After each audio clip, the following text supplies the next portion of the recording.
আসসালামু আলাইকুম, সবাই কেমন আছেন? আশা করি ভালো আছেন। চলে এসেছি নতুন একটি ভিডিও নিয়ে। আজকে শুক্রবার, নামাজ পড়ে আসছি। নামাজ পড়ে আসার পর আম্মু বলতেছে যে আজকে খাসি মাংস রান্না করবে। তো আমি ভাবলাম যে এটা ভিডিওটা করে নিই। তো আম্মু বলতেছে না, আজকে ভিডিও করার দরকার নেই। আম্মু এই ব্যাপারে অনেক শাই। আম্মু চায় না ক্যামেরার সামনে আসতে নর্মালি। আমি ভাবলাম যে না, আজকে ভিডিওটা করে ফেলি। আমরা ফেনীর মানুষ, ফেনীতে কিভাবে খাসি মাংস রান্না করে, আর আম্মুর হাতে আমরা এই খাসি মাংস ছোটবেলাতেই খেয়ে আসছি। তো সেক্ষেত্রে দেখে আসি, চলুন কিভাবে রান্না হয়।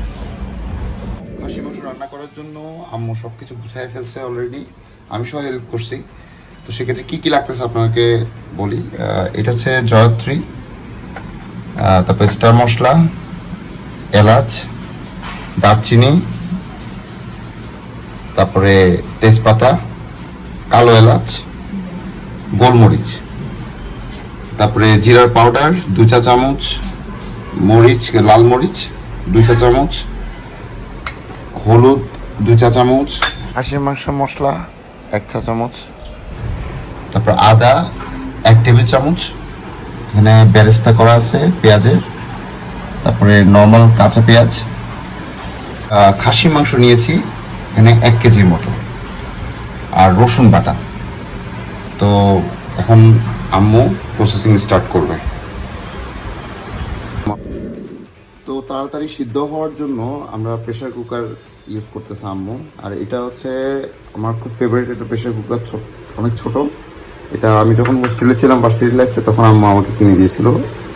1 কেজির মতো এখানে গরুর মাংস বা খাসি মাংস রান্না করা যায়। তো আম্মু এখন খাসি মাংসগুলো দিয়ে দিবে ওখানে।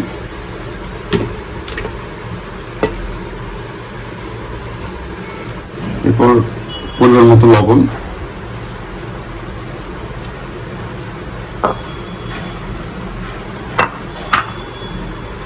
হলুদের গুঁড়া। নর্মালি অনেকে ম্যারিনেট করে রান্না করে, কিন্তু আম্মু সবসময় দেখছি যে সবকিছু একসাথে দিয়ে চুলাতে একবারে বসিয়ে দেয়।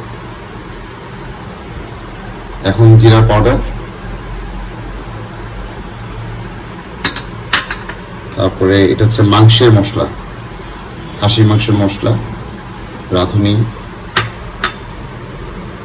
তারপর হচ্ছে আদা দিয়ে দিচ্ছে এখন, রসুন বাটা, তারপর পেঁয়াজ কুচি, বেরেস্তা করা ছিল পেঁয়াজের।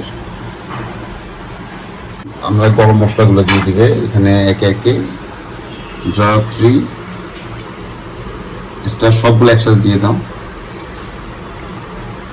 তেজপাতা, এলাচ আর গোলমরিচ।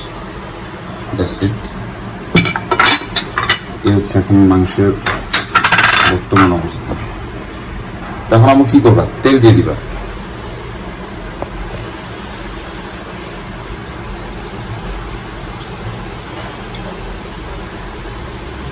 পরিমাণ মতো তেল দিয়ে দিতে হবে, কারণ খাসি মাংস থেকে কি তেল বেরোয়?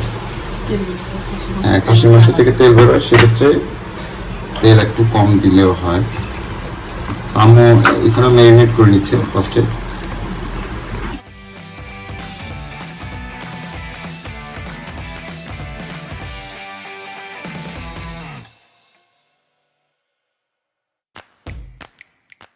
খুব সহজেই রান্না করা যায়, জাস্ট প্রেসার কুকারের মধ্যে সবকিছু দিয়ে চুলায় রেখে দিলেই রান্না শেষ।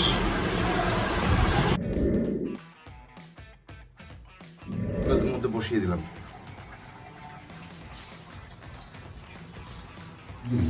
মাংসটা একটু গরম হয়ে আসুক 10 মিনিট। 10 মিনিট গরম হয়ে আসুক। আম্মা এখনো ঢাকনাটি লাগায়নি, এইভাবে রেখে দিচ্ছে। একটু কষানো হয়নি, যেহেতু পানি দেওয়া হয়নি, সেক্ষেত্রে কিছুক্ষণ পর পর একটু নেড়ে দিতে হবে যেন না নিচে না লেগে যায় মশলাটা।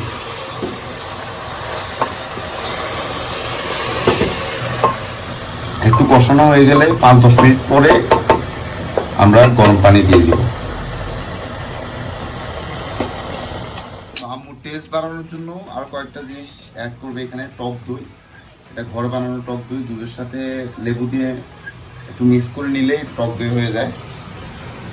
টক দই, তারপরে অল্প পরিমাণে সয়া সস। তো সয়া সসটা দেওয়ার ক্ষেত্রে খেয়াল রাখবেন যেন লবণটা, কারণ সয়া সসে লবণ থাকে, সেক্ষেত্রে পরিমাণ মতো দিবেন। তারপর টমেটো সস, এটা ঘরে বানানো টমেটো সস, এগুলো দিয়ে তারপর মিক্স আপ করে নিতে হবে।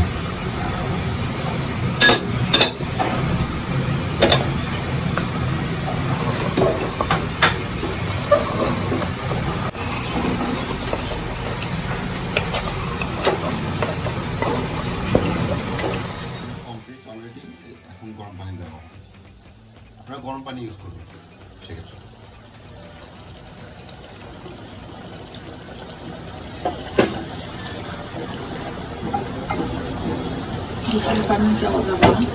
বেশি পানি দেওয়া যাবে না, পানি যেরকম দেওয়া হয় ওরকমই থেকে যায়। সেক্ষেত্রে একটা পানিটা পরিমাণ মতো একটু কম করে দিবেন। এখানে 5-6 বার এই গ্যাস কম্প্রেসারটা উঠলেই আপনারা নামিয়ে নিতে পারেন।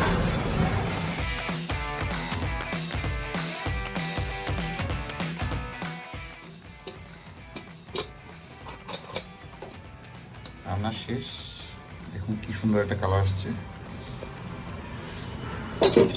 এটা হচ্ছে ফেনীর অথেন্টিক খাসির মাংস রান্না, ফাইনাল স্টেজ। এখন বাগার তৈরি করবে।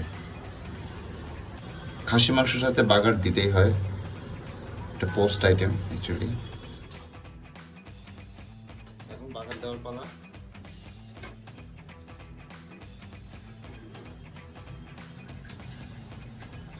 আমরা এখন বাগার দিয়ে দিচ্ছি।